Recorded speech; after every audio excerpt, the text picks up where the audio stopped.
Bonjour, bienvenue dans la série sur le spin. Alors, continuons sur la cryptographie quantique. Il existe plusieurs protocoles pour la cryptographie quantique. Certains utilisant l'intrication quantique ou pas, tous utilisent le spin. Et nous verrons un tel protocole un peu plus tard. La sécurité repose sur le phénomène de réduction de la fonction d'onde lors de la mesure et sur le théorème de non-clonage. Alors, que dit ce théorème? Il dit qu'il est impossible, en mécanique quantique, de copier totalement, parfaitement un état quantique sans altérer l'état du système initial. Donc, si vous avez un système dans un certain état X et que vous le copiez sur une autre particule, vous allez obtenir aussi un état X par copie, mais dans ce cas-là, l'état initial sera altéré inévitablement. Le clonage est impossible. De plus, toute mesure d'un état quantique altère aussi celui-ci, puisqu'il y a leur réduction dans l'état qui correspond à la valeur mesurée. Nous avons vu cela.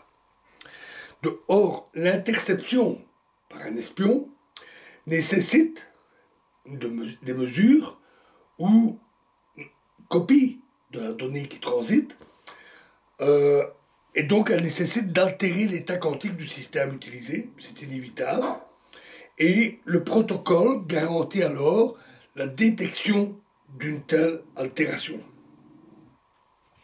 Alors, la structure générale de la communication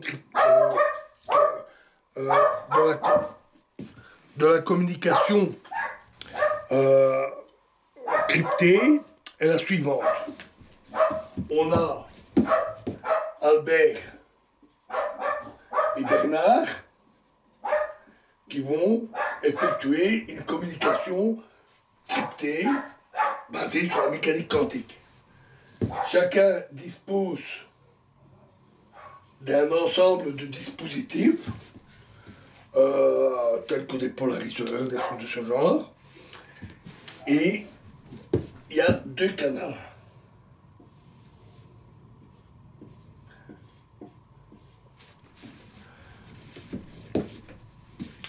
Alors, dans les dispositifs, ils ont un système permettant de créer des photons un à un, ce genre de dispositif, des puces qui permettent de créer des photons, mais vraiment bien séparés, sont devenus fort courants, fort répandus pour ces nouvelles applications modernes.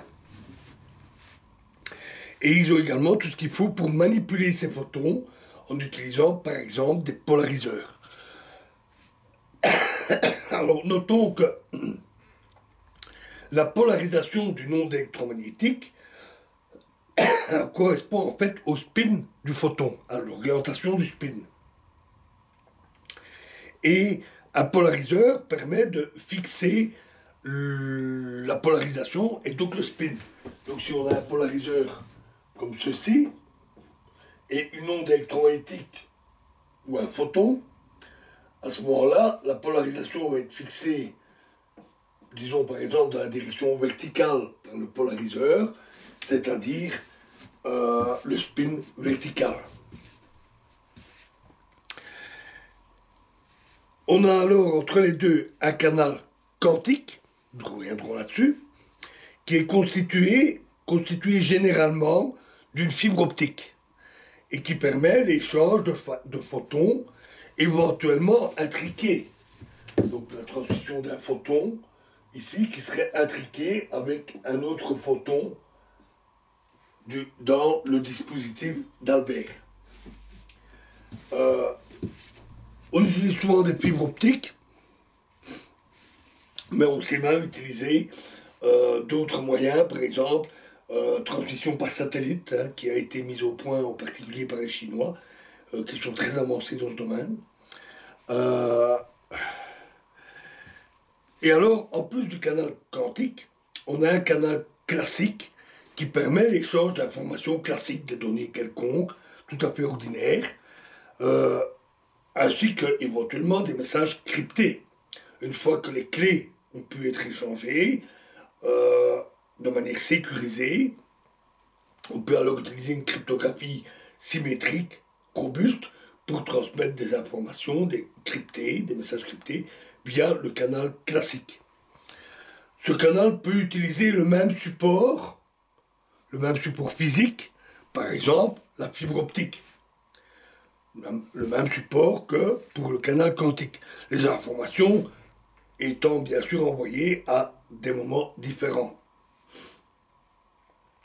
Ça paraît normal d'utiliser le même support, mais on pourrait aussi utiliser une ligne téléphonique ou même Internet. Voilà. Donc voilà pour la base, on va arrêter ici juste pour la base, et on verra un protocole précis dans la prochaine vidéo. Je vous remercie.